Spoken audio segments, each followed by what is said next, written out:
Before I start this story, I just want you to know that it's for educational purposes, and I mean no disrespect to anyone that I talk about in this case. My intention is to present the information objectively and respectfully, aiming to foster understanding and knowledge. Neilson was 10 years old in January 1947, when his 33-year-old mother died from breast cancer. He reportedly had an unhappy childhood, and was caught shoplifting in 1948. Due to his age and circumstances, Neilson was given a police caution. In April 1955, the 18-year-old Neilson married 20-year-old Irene Tate. In 1958, his wife persuaded him to leave the army, after serving as a national serviceman in Kenya, Aden and Cyprus as part of the King's Own Yorkshire Light Infantry. Their daughter, Catherine, was born in 1960. 4 years after his daughter's birth, Nappy changed the family name to Neilson, so that the child would not suffer the bullying and abuse he had endured at school and in the army, because of his surname's similarity to the word nappy. According to David Bell and Harry Hawkes, Donald Nappy bought a taxi business from a man named Neilson, and decided to use that as his surname instead of the former. An alternative theory, proposed by a lodger, Lena Fernley, who stayed with the Neilson family in the early 1960s, is that Neilson took the name from an ice cream van, carrying the brand name Lord Neilson, from which he and Irene often bought ice cream for their daughter. Fernley told BBC in an interview that he told her, "I like that name." In 1967, he branched out into robbing Subpost offices.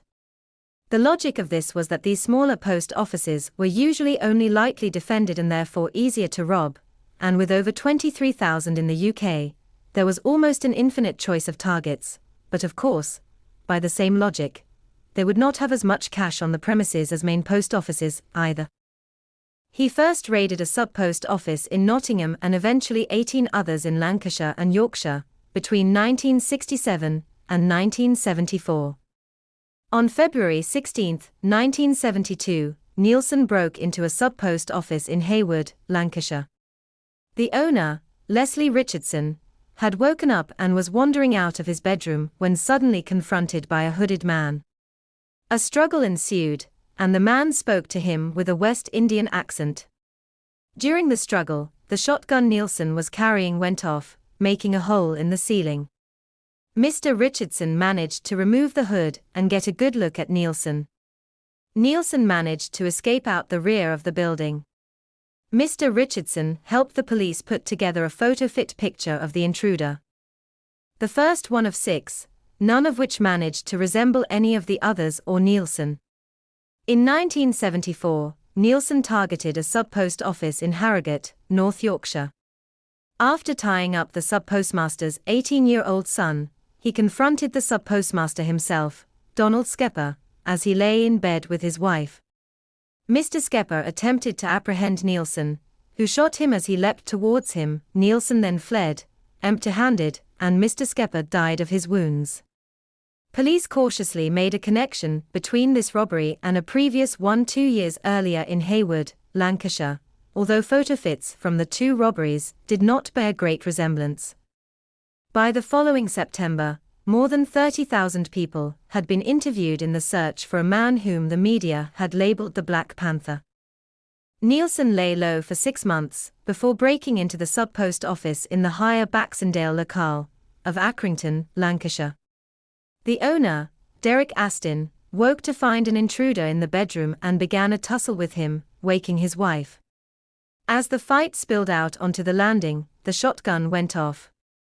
Mr. Astin died in hospital of his wounds, while Neilson fell down the stairs, but managed to recover and flee. Police quickly established that this was the same perpetrator as the killing in Harrogate, due to identical methods of entry, clothes and bullets. Another 2 months passed before Neilson struck again, this time choosing a different and more cunning method of entry after his previous tussles with sub-postmasters. Sidney Grayland, the owner of the Subpost office in Langley, West Midlands, went to answer a knock at the rear door. Neilson was waiting, hooded and carrying a torch with a bottle of ammonia attached, but he only succeeded in squirting himself, forcing him to rip off his mask and reveal his face, just as Mr. Greyland's wife entered the scene. This prompted Neilson to attack her, fracturing her skull, while also shooting her husband. He left with £800 in postal orders from the safe, with Mr. Greyland dead and his wife critically injured. She survived and was able to give another description, again not showing huge similarities to previous photo fits. Identical bullets to the previous 2 killings were recovered by the police. They knew they were seeking one man in connection with the crimes, but the photo fits were too contrasting to be able to narrow down potential suspects. By 1972, Neilson had decided he needed to step up his criminal activity if he was to gain the big payout he wanted and receive the publicity he craved. He then read an article in the Daily Express about Lesley Whittle, a teenage schoolgirl who had been left £82,500 by her deceased father, George, in his will. Mr. Whittle had run a successful coach company. Neilson continued with his Subpost office raids, while also concocting a way to kidnap Lesley and extract a large ransom from her family. By the beginning of 1975, Neilson was ready to carry out his plan. On January 14, he drove to the Whittle home in Highley, Shropshire, and silently broke into the 17-year-old sixth former's bedroom. There was neither struggle nor noise, and he allowed Lesley to put on a dressing gown and slippers before quietly taking her with him at gunpoint. On the lounge table, Neilson left a ransom demand on a box of chocolates, which he'd punched out on a roll of demo tape. The ransom demand read, "No police £50,000 ransom, to be ready to deliver, wait for telephone call, at Swan Shopping Centre telephone box, 6 p.m. to 1 p.m. If no call, return following evening. When you answer, give name only and listen. You must follow instructions, without argument. From time you answer, you are on a time limit. If police, or tricks death. Swan Shopping Centre, Kidderminster. Deliver £50,000 in a white van. £50,000 in all old notes, £25,000 in £1 notes, and £25,000 in £5. There will be no exchange. Only after £50,000 has been cleared will victim be released." When Lesley failed to come downstairs for breakfast the next morning, her mother went to her room and saw the empty bed. She then went into the lounge and found the note and immediately raised the alarm. Lesley's brother Ronald Whittle cautiously brought in the police, bearing in mind the threat on the ransom demand, and it was agreed that he should take the ransom as directed. Meanwhile, Neilson had taken Lesley to a disused drainage shaft in a beauty spot, see Bathpool Park, in the town of Kidsgrove, Staffordshire. There he left her with a rope round her neck, basic food requirements and some bedding. However, during the next few hours, a freelance reporter had heard that a kidnap incident was underway, and gave the story to a radio station which, with some disregard for Lesley's safety, broadcast it. The police duly withdrew Mr. Whittle from the ransom scene to avoid panicking the kidnapper into believing it was a honey trap. The phone in the phone box rang at just before midnight, but there was no one to answer it. The next night, a hoax call sent Ronald Whittle on a wild goose chase to a false rendezvous. The same night, an angry Neilson shot security guard Gerald Smith while attempting to raid a security depot. In the hurry to escape the scene, Neilson left his stolen green Morris 1300 just a few hundred yards from Mr. Smith's body. The police failed to notice the car for 8 days, but when it was finally discovered and searched, a number of relevant items were discovered in the boot, including a sleeping bag, a tape recording of Lesley's voice, torches, a gun and ammunition, and some demo tape. Meanwhile, on the third night of the kidnap, Ronald Whittle waited at home for the phone to ring. When it did, a recording of Lesley's voice told him to go and wait by a phone box in Kidsgrove. Mr. Whittle drove to Bridgnorth Police Station, where he was briefed by Detective Chief Superintendent Lovejoy of Scotland Yard. At this point, police had not realized the connection between the wanted Black Panther, who did the post office murders, and this kidnap, and so Scotland Yard were in charge of the Whittle kidnap investigation. They did not think to exchange information with each other. Mr. Whittle then drove to Kids Grove, followed by several unmarked police cars. Whittle twice got lost, and it was nearly 3 a.m. when he finally got to the location, and then another 30 minutes to locate the hidden message. The message instructed him to go to Bathpool Park and wait for a flashlight signal. He did so and waited, but no signal came. The problem was that Neilson had driven the route and worked out that Whittle should arrive at Bathpool Park at 2:30 a.m. A couple in a car had already arrived and were baffled by the flashing light they saw. The couple also said they saw a police car in the car park, a claim strenuously denied by local police. Neilson had watched it all happen, and, convinced that Mr. Whittle was cooperating in a police trap, went into a rage. Received wisdom suggests that he went back to the drainage shaft to where Lesley Whittle was held and pushed her off the ledge, throttling her. However, a conflicting report on a more emotive scale said she died from shock and terror. By this point, the police had matched the findings in the abandoned car to the Subpost office murders and realized, to their horror, that Lesley had been kidnapped by the Black Panther. Until this point, they had not been convinced that the abductor was dangerous enough to carry out his threat of killing his hostage. Previously, senior crime officers from Scotland Yard had discounted a full search of Bathpool Park, claiming there would be nothing to find.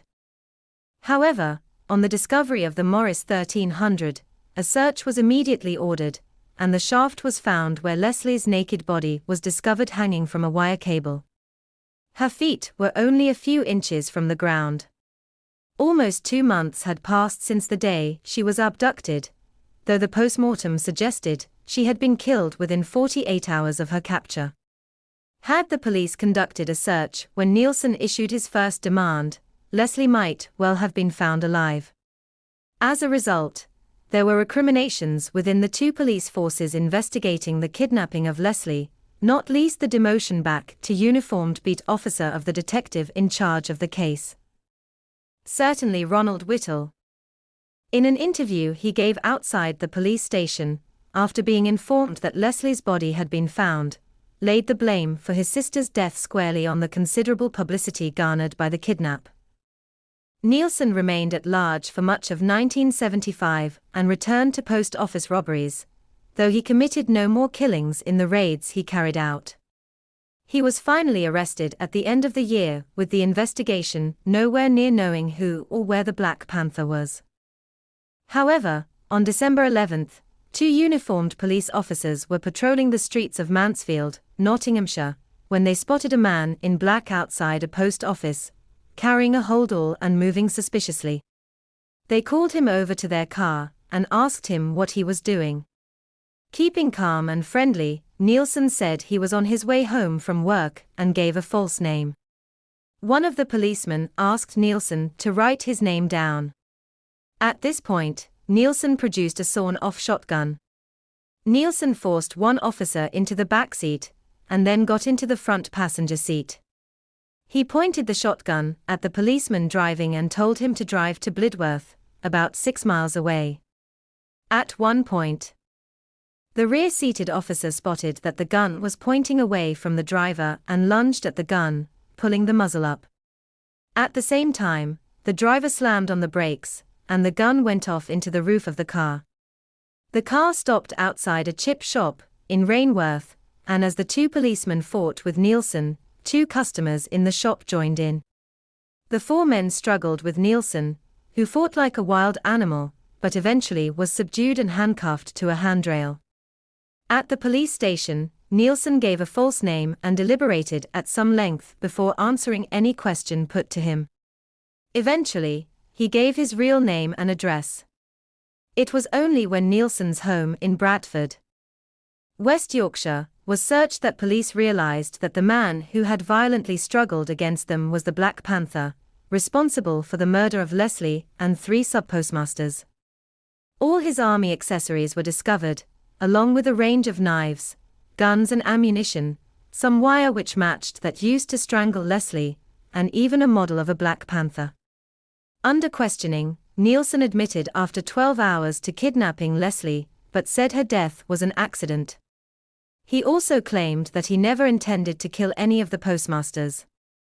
He was charged with 4 counts of murder, as well as numerous related offenses. In March 1976, Gerald Smith, the security guard whom Neilson shot during the hunt for Lesley, died as a result of his injuries and the aftereffects of the incident. However, Neilson could not be charged with his murder under UK law at the time, which declared that a murder charge could not be brought in respect of a victim who dies more than a year and a day after the incident which brings about their death. The law has since been changed.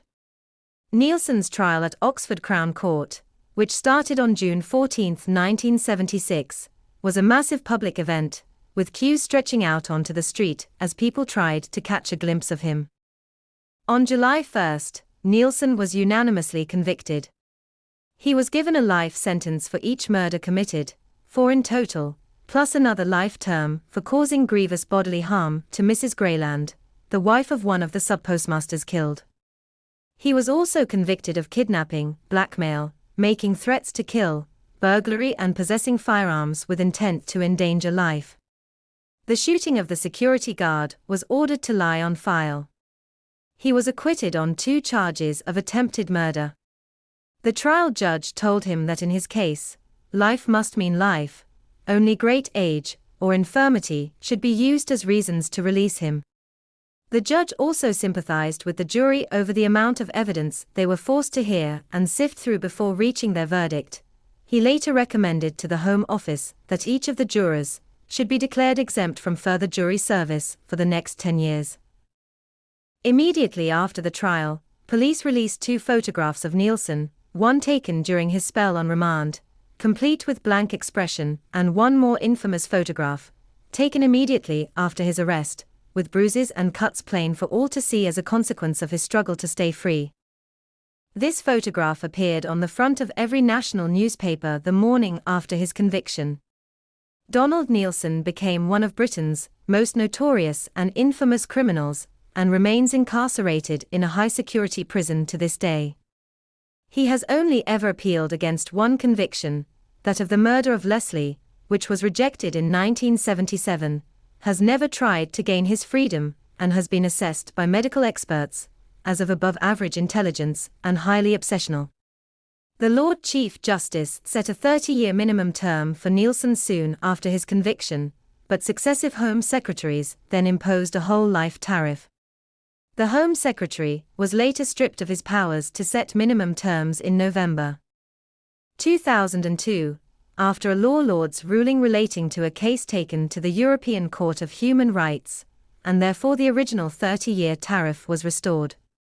This means that Neilson is eligible for parole in July 2006, 1 month before his 70th birthday. Details of his prison record, conduct and current location are firmly under wraps, but it is understood that he is in good health as he nears the end of his recommended tariff. According to Harry Hawkes, when Donald Neilson was first caught in Mansfield, his wife, Irene, became worried when he failed to return home. Irene burned around 50 postal orders in their coal fire. Police noticed the charred remains within the chimney when the house was later searched. Irene Neilson was later convicted of cashing over 80 stolen postal orders that had come from one of her husband's post office raids. She claimed to have been forced into cashing these items in various post offices over a large area. Her solicitor, Barrington Black, placed the blame squarely on Donald Neilson's complete domination of his wife, describing him as a Svengali, who had exercised a hypnotic influence.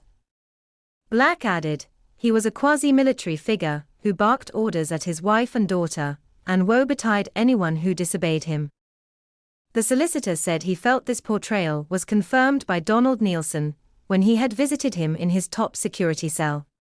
It seemed a formality that Irene, then aged 42 with no prior convictions, would be placed on probation, but a court report said that probation would not be suitable.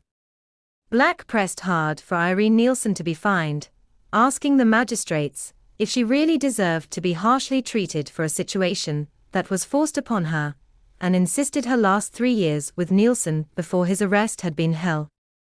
The magistrates responded that while they had every sympathy with a lady before the courts for the first time, they regarded her activities as a deliberate course of conduct. She received 12 months in prison per official court records. An appeal was immediately lodged. Gilbert Gray QC was briefed to represent her, and he produced Donald Neilson as a surprise witness. The QC told the judge, sitting with 2 magistrates, that he was anxious that the court should be aware of the pressure and constraints placed upon Mrs. Neilson as a result of her husband. Gray described how Neilson was the man who struck fear and dread into pretty much the whole community, and this woman lived with him. However, the judges found Donald Neilson's testimony vague and upheld his wife's conviction and sentence. While Irene was in prison, a major newspaper paid a large amount for the Neilson story. 6 years later, in an interview with the Sunday People, Irene Neilson said that she doubted she would have been jailed had she not been Neilson's wife.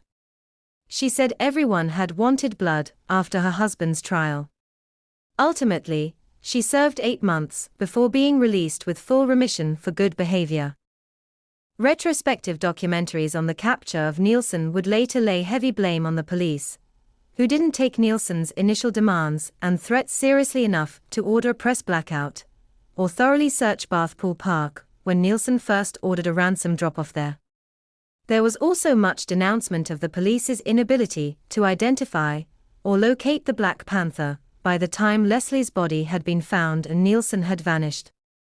Ultimately, the police were saved further pressure by the actions of alert uniformed patrol officers, which led to Neilson's arrest.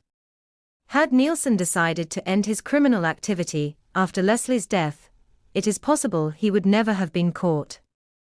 In the early hours of the 17th of December 2011, Neilson was taken from Norwich Prison to Norfolk and Norwich University Hospital with breathing difficulties. He died the next day, aged 75. This is all I have for this case. Thank you for watching. If you enjoyed the video, please subscribe to the channel and give it a thumbs up. Your support means a lot and helps us create more content for you. See you in the next video.